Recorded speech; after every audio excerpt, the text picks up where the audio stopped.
माँ बाप को ही छोड़ दिया। बस करो पापा, मुझे माफ कर दीजिए, पर अब कुणाल को होश आ गया है। ये सब 2 घंटे पहले हुआ।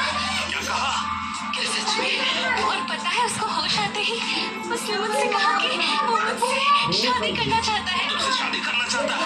10 साल हो गए, अब जाकर तुम्हारी ख्वाहिश पूरी हुई, मेरी बच्ची। क्या सच में कहा?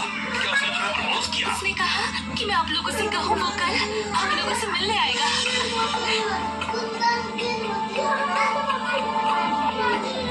आखिरकार कल मैं उससे मिलूंगा और उससे बात करूंगा। 10 साल हो गए, मेरी बेटी ने कितना कुछ झेला। क्या वो आगे तुम्हारा ठीक से ख्याल रखेगा? एक बाप होने के नाते मैं सबसे पहले उसे क्या करूंगा? गुस्सा तो नहीं है? खड़ी क्या हो? जल्दी कॉल करो रिश्तेदारों को, दोस्तों को। हाँ, मैं अभी आती हूँ। हमारी सारी चिंता दूर हो गई। अच्छा वक्त आने वाला है।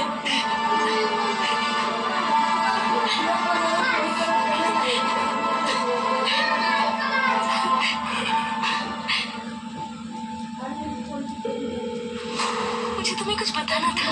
हेलो बहन, क्या हुआ? क्या तुम उस कोमा वाले आदमी से शादी करोगी? वो कोमा में नहीं है, उसे होश आ गया है। रात को होश आ गया है। उसके होश आने के बाद उसने कहा वो मेरी बेटी से शादी करना चाहता है। वो कचरा कल तुम्हारे घर आ रहा है। खुश होने वाली क्या बात है? क्या बकवास है।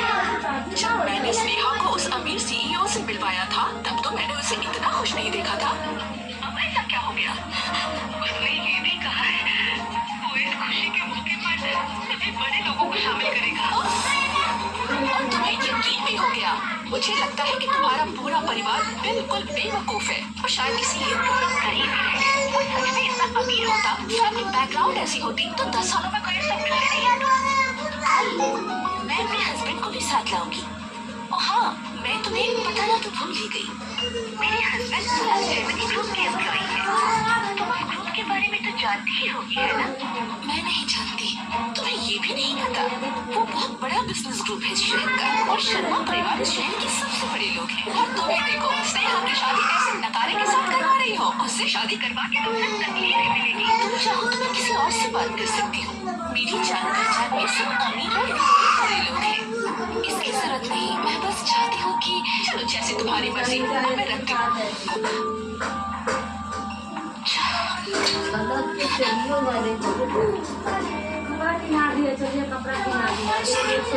हर जगह छान मारा पर आपके पोते के बारे में कहीं कुछ पता नहीं चला।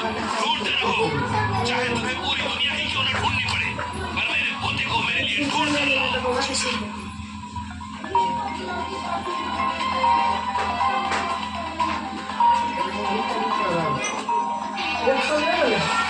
मेरे शैतान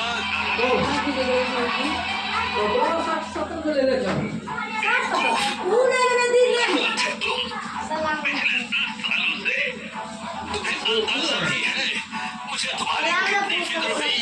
पिछले 10 सालों से मैं कोमा में था। एक लड़की है जो 10 सालों से मेरा ख्याल रख रही है। उसका नाम स्नेहा है और मैं उसके पेरेंट्स से बात करूंगा। उसके परिवार ने मेरी वजह से काफी कुछ सहा है पिछले 10 सालों में और कल मैं सब कुछ ठीक कर दूंगा और उस दुनिया के सबसे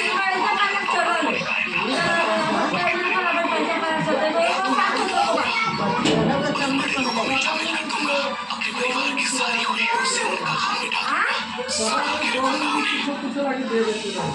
क्या ये सच है? कितनी अच्छी और डेडिकेटेड औरत है। क्या आज के जमाने में ऐसी अच्छी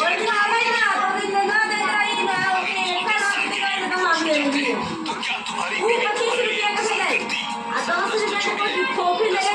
किसी और के साथ भाग जाती। ये तो हमारे परिवार की खुशनसीबी है। अब मैं अपने पोते की शादी करवाऊंगा। मुझे यकीन है इस दुनिया के सबसे अमीर लड़की भी उसके सामने कुछ नहीं। वो हमारे परिवार का हिस्सा नहीं है। मैं उसे अपने परिवार का हिस्सा बनाऊंगा। हमारे परिवार का दिल्ली में क्या बिजनेस है? हमारे ग्रुप ऑफ कंपनीज में काफी सारी बड़ी कंपनियां हैं। उसमें जो सबसे बड़ी कंपनी है उसका हेड ऑफिस दिल्ली में है।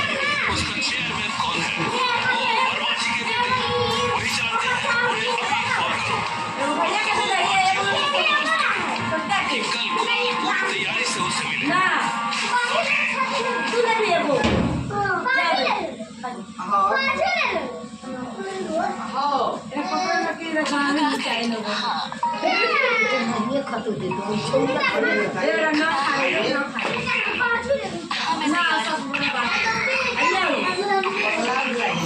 जल्दी आना, सब बातें करके कोई ऐसा दिखावा कर रही है जैसे किसी अमीर घर से हो।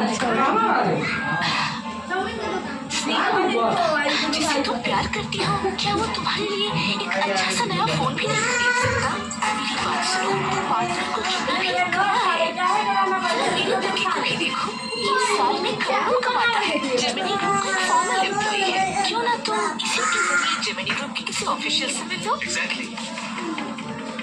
कुणाल भी किसी से कम नहीं। ईशा, आज मेरी और कुणाल की एंगेजमेंट होने वाली है और तुम ये सब कर रही हो। तुम्हें ये सब कुछ शोभा नहीं देता। चलो ठीक है, अभी अकड़ रही हो, मैं भी देखता हूँ। शादी के बाद कौन पछताता है? नहीं, मैं ये नहीं मानता। इतने सालों में मैंने इतना खर्चा किया उस घटिया आदमी के मेडिकल बिल पर, कम से कम 1 करोड़। मुझे सारे पैसे चाहिए। हाँ, सही कहा। अगर उतना नहीं तो कम से कम आधा तो हमारे परिवार को मिलना ही चाहिए। ये तो हमसे कोई उम्मीद मत रखो। पर कुणाल को अभी होश आया है, अभी करोड़ कहाँ से लाएगा? हमें अभी उसे परेशान नहीं करना चाहिए। उसे जाने दो, मना करो उसे। मैं किसी को जानती हूँ जो 10 साल के 10 करोड़ कमाते हैं। 50 के है बस। क्यों ना स्नेहा की शादी उससे करवा दे। बड़े अच्छे दिखते हैं और उनकी सेहत भी अच्छी है। हाँ, ऐसा है कि मेरी शादी की फिक्र मत कीजिए, मैं अपना फैसला खुद ले सकती हूँ। मैं चाहे किससे भी शादी करूँ, आपको इससे कोई लेना देना नहीं। मैंने आपको इनवाइट किया है और मैं